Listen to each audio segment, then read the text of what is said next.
Welcome to our channel. నమస్తే అండి. నమస్తే.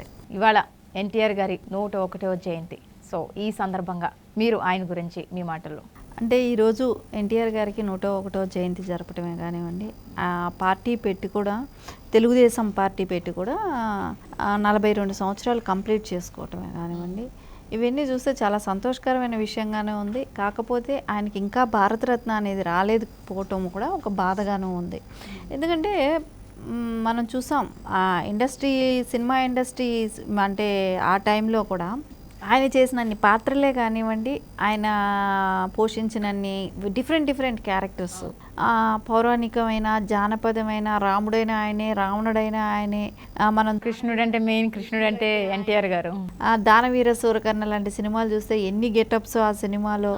సో ఇలాంటివి చూసినా ఎక్కడ అంటే ఆ గెటప్లు, అన్ని గెటప్లు వేసినా చేంజ్ అనేది ఆ డ్రెస్సింగ్లో తెలిసిపోయేది. ఒక కన్ఫ్యూజ్ లేకుండా ఒక కర్ణుడిగా అంటే కర్ణుడి గెటప్ వేరుగా ఉంటుంది, కృష్ణుడిది అంటే ఇట్లా మనకు డిఫరెన్స్ తెలిసేది.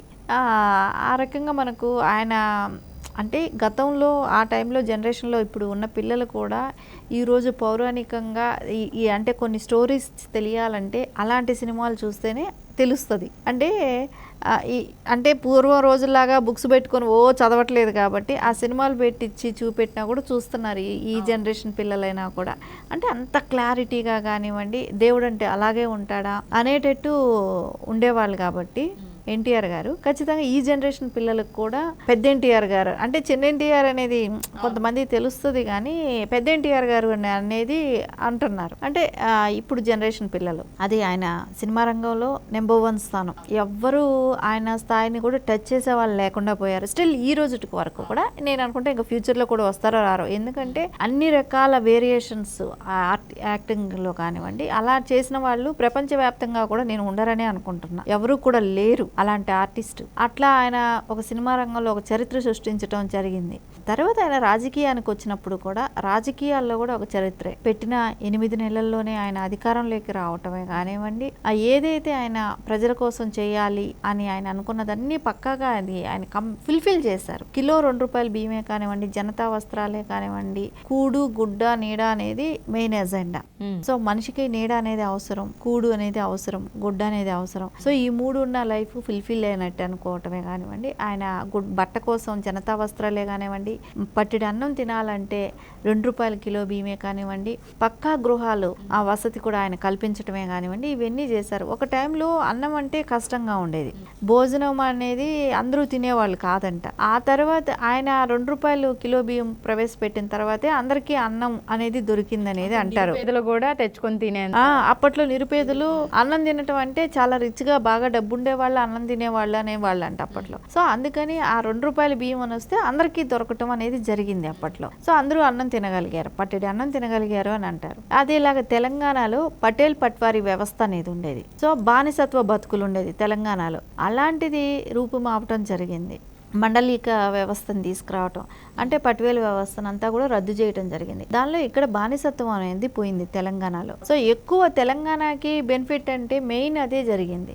మెయిన్ అంటే ఆయన చేయటం కూడా తెలంగాణలో కూడా అంటే ఒక టైంలో వ్యవస్థల్లో ఉన్న ఇవన్నీ కూడా పటేల్ అంటే ఆ ఊరి పెద్ద అయిన పటేల్ గారి చేతిలో ఉంటే వ్యవస్థలన్నీ పెట్టుకొని అక్కడ అంటరాని వాళ్ళకి అంతా కానివ్వండి, ఎస్సీలు, వెనకబడిన తరగతులు వాళ్ళందరినీ కూడా ఒక పటేల్ ఏం చెప్తే అది చేయాలి, ఫాలో అవ్వాలి, వాళ్ళ ముందు చెప్పులు వేసుకొని తిరగకూడదు అన్నట్టు కానీ ఇట్లాంటివన్నీ కూడా ఉండేది. అవన్నీ కూడా రూపుమాపటం జరిగిందంటే ఆ వ్యవస్థను తీసేసిన తర్వాత అవన్నీ పోయాయి.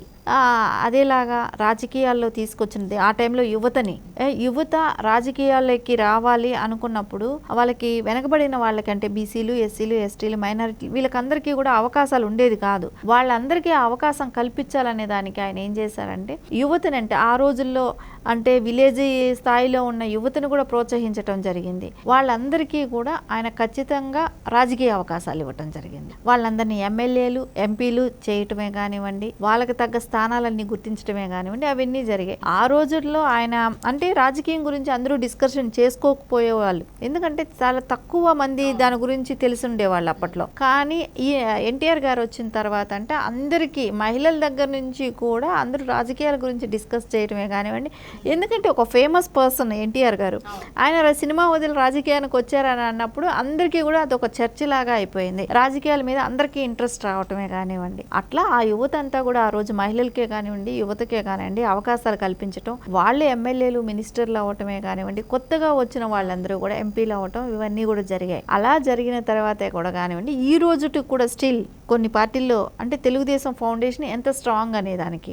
సో ఇప్పటికి వరకు కూడా తెలుగుదేశంలో నుంచి వెళ్ళిన వాళ్ళు వేరే పార్టీలు వెళ్ళినా కూడా వాళ్ళందరూ కూడా మినిస్టర్స్ అయిన వాళ్ళు ఉన్నారు, సీఎం అయిన వాళ్ళు ఉన్నారు.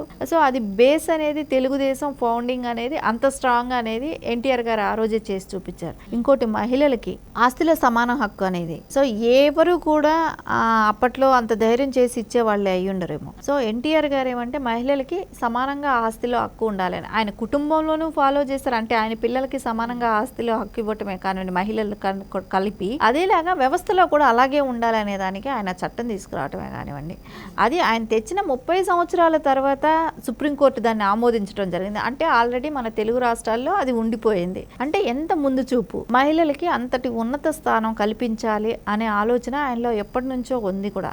సో మహిళా యూనివర్సిటీలు పెట్టడం అంటే మహిళలకి చదువుకోవాలని ఒక ప్రోత్సహించడానికే కానివ్వండి, అవన్నీ యూనివర్సిటీలు పెట్టడం కూడా జరిగింది. ఇంకా నారా చంద్రబాబు నాయుడు గారు వచ్చిన తర్వాత కూడా మహిళలకి యూనివర్సిటీ అంటే డ్వాక్రాలే కానివ్వండి, వాళ్ళ సొంత కాళ్ళ మీద వాళ్ళు ఎదగటానికే కానివ్వండి, డ్వాక్రా కానివ్వండి, పిల్లలు చదువుకోవటానికి కొంచెం ఒక విలేజ్ నుంచి దాటి వెళ్ళలేకపోతున్నారు, అక్కడ 5వ తరగతి వరకు ఉంటే ఆపేస్తున్నారు చదువులు, మానేసేసే టైంలో ఆయన సైకిల్ ఇచ్చి ప్రోత్సహిస్తే పక్క ఊరు వెళ్ళి కూడా చదువుకునే అవకాశం ఉంటది కదా అనేటట్టు అందరి మా మహిళల పిల్లలకందరికి, ఆడపిల్లలకందరికి సైకిల్ ఇచ్చి ప్రోత్సహించడం కూడా జరిగింది వాళ్ళు చదువుకోవటానికి. రకరకాలుగా మనకు ఏదైతే అంటే ప్రజలకి చేరువుగా ఉండాలి అనే దానికోసం. అంటే ఒక టైంలో గ్యాస్ అనేది చాలా కష్టం, గ్యాస్ పోయి ఉండేవాళ్ళు ఏదో డబ్బు ఉండేవాళ్ళు అన్నట్టు ఉండేది వాళ్ళు.